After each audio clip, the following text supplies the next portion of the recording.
Matt Peiken here with the Wake Up Podcast, and I have a confession to make. I don't live in your city. I produce this newscast from all the credible sources of journalism and the reporters who make up your local media landscape.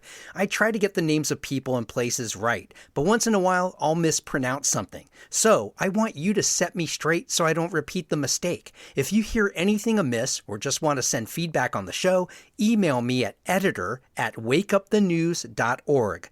All right, on with the news.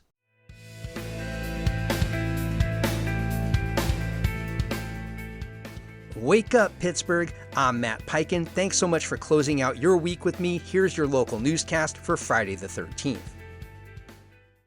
Mayor Corey O'Connor says he'll reopen the city's already approved 2026 budget to, quote, address serious concerns. It's a rare move, typically used for contract changes. The decision follows years of debate over the city's finances. Controller Rachel Heisler has warned Pittsburgh is overspending and not bringing in enough revenue. Property tax collections have dropped after court-ordered assessment changes, and the city can no longer collect its $4 million a year jock tax. Council last year raised property taxes 20%. Councilwoman Deb Gross said, quote, I don't see any more places to cut. Read more about this in the Post-Gazette. After years of office growth in neighborhoods like the Strip District, Pittsburgh's commercial development has slowed sharply since the pandemic. About 17% of office space citywide is vacant, and developers are holding off on new projects. Instead, many are shifting to housing, which is seen as lower risk and in higher demand. Regional data show nearly 6,000 residential building permits issued last year, up from before the pandemic. Downtown leaders say converting empty offices to apartments could add foot traffic and affordability, though the projects are costly and often need public funding. Read more about this at Pittsburgh Public Source. State officials are pledging nearly $3.5 million to the Pittsburgh Downtown Partnership over the next 6 years to support downtown businesses and services. The funding comes through the Pennsylvania Department of Community and Economic Development's Neighborhood Assistance Program, a tax credit program designed to encourage investment in distressed areas. Partnership leaders say the money will enhance on-street services, support business recruitment, and help create a new dining district in Market Square. It will also expand a rent abatement program aimed at bringing 30 new businesses downtown. Read more about this in the Business Times.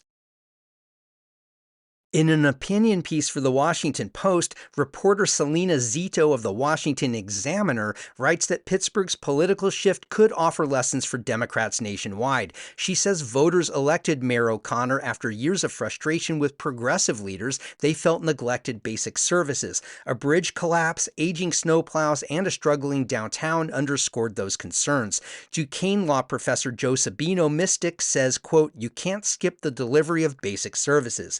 Zito argues O'Connor's focus on budgets, public safety, and business growth, backed by a nearly $600 million public-private downtown plan, shows a move toward practical governance. Meanwhile, dozens of commenters are pushing back on Zito's portrayal of Pittsburgh. We have a gift link to this column in our show notes.